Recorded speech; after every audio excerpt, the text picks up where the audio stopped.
kami. Pauwi. Papuntang Poland naman.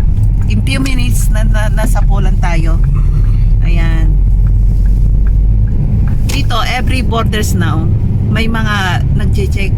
Kasi magmula nung dumating ang mga immigrants galing Muslim country.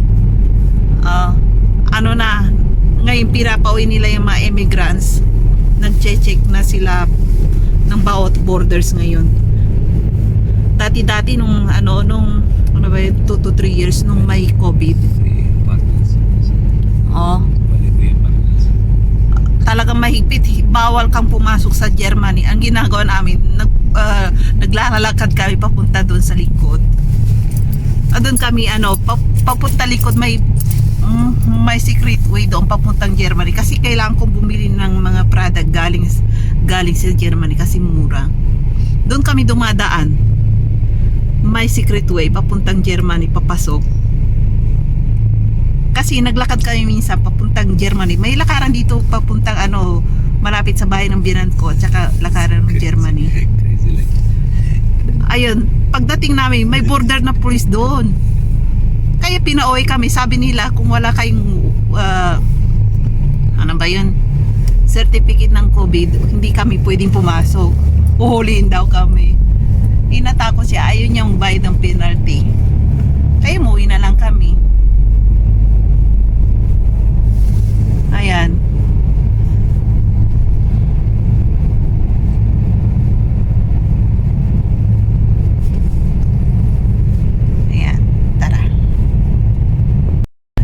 Stoplight. Makikita nyo yung dyan, yung mga pulis na sa borders. Sa first borders, Germany. Pauwi na tayo sa Czech Republic. Sabi ko, in few minutes only na sa sa Czech Republic na tayo. Ay, kanina ang dami nila eh. Wait lang. Lapit na yung mga pulis na nag-check. Ayan, dyan banda. Ayan, nag-check sila.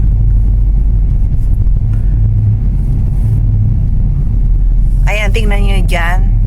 May maraming sasakyan na ilaw dyan. Ini-stop nila yung mga papasok sa Germany. Pero sa pauwi na, hindi na sila nag-check. Ito pauwi na kami, hindi na nag-check. Pero doon sa kabila, doon chine-check yung kabilang kalsada. Doon sa kakalsada, chine-check nila ang papasok ng Germany. Kasi, bawal nang pumasok na walang mga yung mga immigrant na mawalang dokumento. Hinuhuli nila. Ayan, ang dami chine-check nila isa-isang car. Ayan, tingnan nyo pila Ayan naman sa Poland, iyan ng Poland police. Ayan, dito naman nagche-check to na Poland. Chine-check tayo. Ayan, chinik kami sa sa Poland borders. Stupid country. Yeah, chinik kami sa Poland border. Isa-isang chinik. Ako at sawa ko may dokumento kumpleto. Pero yung anak ko, nakalimutan namin yung passport niya sa bahay. Ayun ang problema. Sabi ng what police said to Jake. How we can know is your baby your stolen? Sabi nila, wala kami maipakitang dokumento ng anak ko. Sabi nila, pinakita lang namin health insurance niya, health card. Sabi niya, para na ay malalaman kung yung batang yan ay kinidnap nyo or ninakaw ninyo, baka hindi nyo yan anak. Sabi nila, ayaw na nilang maniwala na anak namin yan. Kailangan namin ng dokumento, kailangan niya ng documents. Naipag-usap yung asawa ko, why di allow to go? Just warning. Next time. Binigyan kami ng warning ng police border. Sabi nila, next time dalhin lahat ng dokumento ng anak ko para walang suspicious ba sa kanya. Sabi nila, ninakaw namin yung batang yan. Mag-asawa. Ay nako. Kaya pag ako kasama ko siya, yung documents pa naman niya is nasa sa bahay parate. Hindi ko dala-dala kapag kasama ko siya. Wala akong may pakita next time. Patay ako, sabihin nila, ninakaw ko yung anak ko. Ayan, nandito na tayo sa Czech Republic naman ngayon. Ay, No passport. buti nga So, pinayagan we can- kami. We can go. Kundi magmumulta kami ng para sa anak namin. Walang dokumento raw. Nakalimutan namin yung document sa bahay, ID niya, birth certificate niya, tsaka passport. Kaya next time, pag pupunta kayo ng mga ganito, ihanda nyo yung mga documents kasi pag binigyan kayo ng penalty, malaki. Dadalhin pa kayo sa police station. Diba, sinabihan kami na suspicious daw kaming mag-asawa eh. Ayan, dahil hindi namin nadala yung dokumento niya. Takot yung asawa ko eh.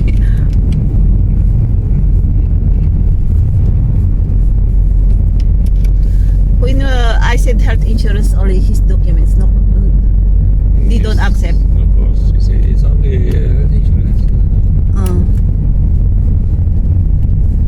Karta sopa. Do you speak Czech? No problem. Yeah, Poland. How you talking with them? I understand something. Oh, Exactly. yung Poland language nila tsaka Czech language medyo magkakumpara. Kaya nawala tuloy sa mood ang asawa ko dahil lang doon sa pagda-drive ng tatlong country is nahuli na kami. Dati naman kahit na nung gala namin diyan, hindi kami chine-check. Kaya walang problema, hindi namin dinadala yung wala naman siyang ID. Ang ID lang niya, passport lang. Kasi sa mga batang yan dito, lang. Or let's go here, drink some beer. Sitting there in where is that? Here in that here in this Camelot. yeah, Camelot. I'll make some video there, maybe 20 minutes. Money. Drinks only. I don't say we will eat. I'm full.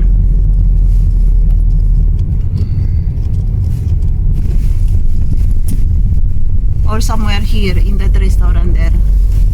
The drinking pub house. Andito kami sa malit na. Ganda oh. Yung small town nila dito sa sa Czech Republic. Nasa Czech Republic na tayo. Nasara asawa ko doon sa Poland police. Buti nga pinayagan kaming umalis na. Suspicious daw kayo mag-asawa. Ninakaw daw namin yung anak namin. Kasi oo naman, pwede ka mapagkamalang suspicious dito kapag wala kang maipakitang dokumento ng kasakasama mo. Kaya naging suspicious kami mag-asawa, kidnapper kami. Come on, let's go. Nandito tayo sa sa maliit na town nila oh.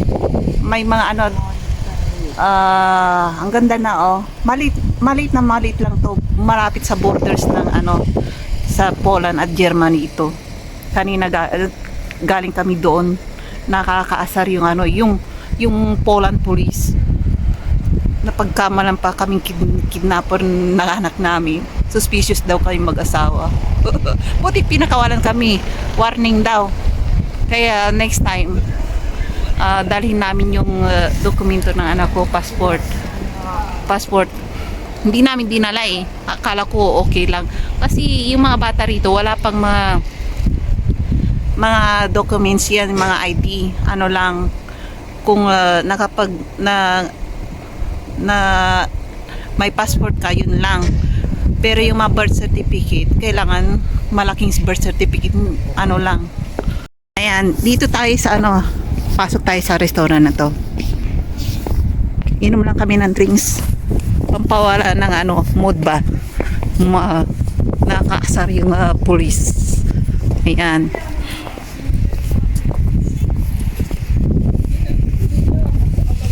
Nanginginig ako. I'm shaking. Ah. Ang lamig, grabe ang lamig. Yeah, kape. Let's go. Magpapainit kami rito. Ayan. Ito ka, tingnan niyo yung restaurant nila. Ayan, oh yeah. Oh, walang customer masyado. Ayan, dito tayo.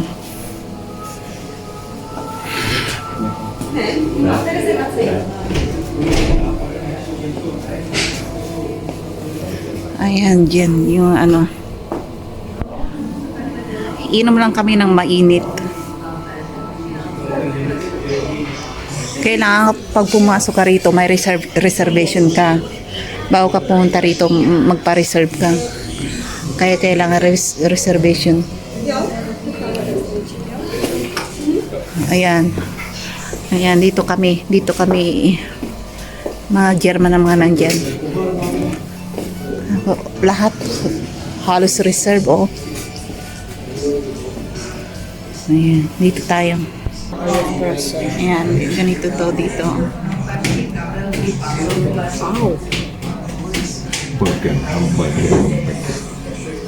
Wow. Let's buy some drinks only. Only drinks. Drinks. Co pití dáte si? Horkou čokoládu. Mléčnou, bílou, oříškovou, Jakou? Čokoládovou čokoládu. čokoládou. Mléčnou, jo? Dobře. Asi začnu. Biril? Dia biril. Máte běro. Točený. Jo? Dva velké? Jeden, asi dám matečku. Takže jeden birel a laté, jo? Máte něco dobrého? Něco? Jako ke kafičku. Štrůdl s takovou... Štrůdlik... Kouknete ovocný čokoládový pohár, horké maliny, palačinka z ovoce, tak je tady jablečný štrůdl nebo choco brownies. Chceš něco? Čoko brownies. Co je štrůdl? Běru zamotané. Ale je to teplý, ale je v tom takový vanilkový krém a je to dobrý. Já jsem říkal. That biril only. Tak si dáme jednu a jedno to. Co si dáte? Jedno a jedno. Jedno a jedno, birel, cappuccino a čokoládu.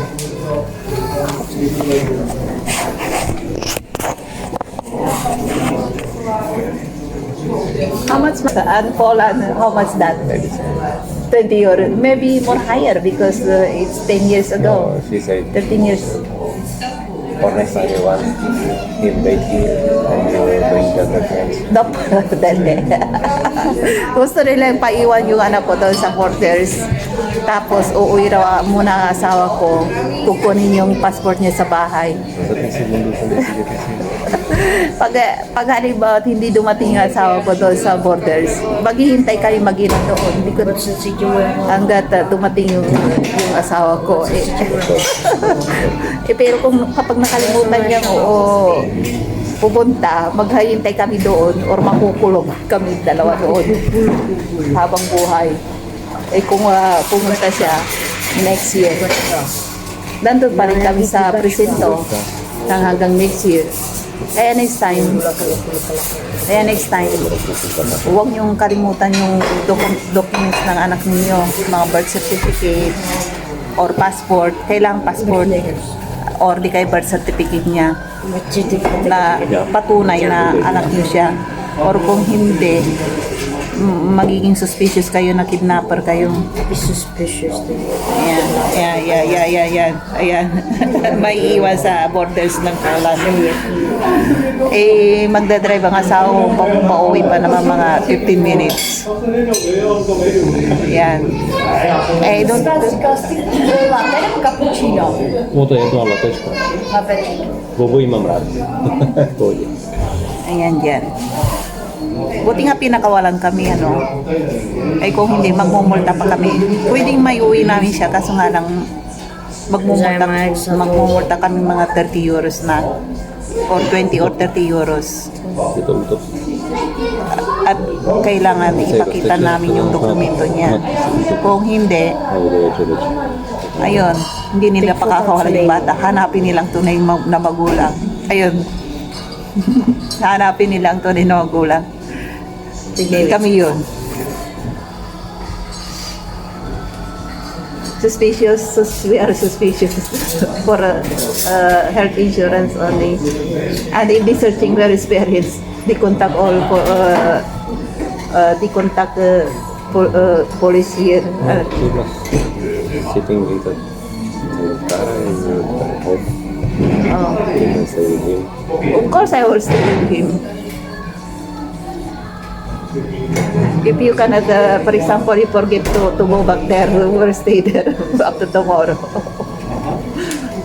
Чому я так не гнусилася? Ayan. Страшно гнусно. Maiiwan daw yung anak ko doon kung di kami pinakawalan doon sa inside Коментажі. car Jedna ng plací police. masáž a další Hintayin kami doon. damage. Kung hindi nakabalik yung asawa ko bukas or next year, doon kami hanggang pumunta siya doon. Kailangan talaga kailangan ng documents. Kasi kung dati-dati yung passport niya nasa bag ko. Eh nung nagbakasyon kami sa Egypt, binigay ko yung passport sa kanya. Nakalimutan kong ilagay sa bag ko. Akala ko okay na. Ayun pala, kailangan. Kasi yung mga bata dito, wala talaga mga ID na yung katulad ng ID, government ID, wala pa. Ang pinapakita lang passport or birth certificate. Eh, yung birth certificate, napakalaki, papel yun.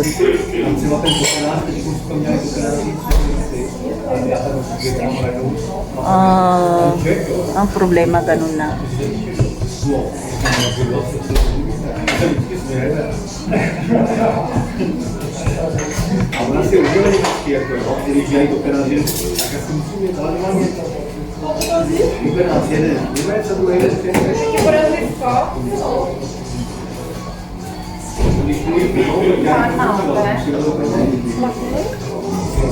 Čokoláda?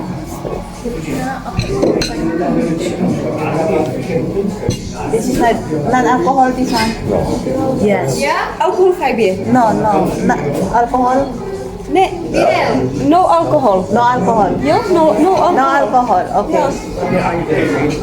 Akala ko may alcohol. Ito, parang beer style, oh. Pero, non-alcohol, walang halong alcohol to. Ang in-order ng asawa ko yan, oh. Kape. At Říká to. hot chocolate.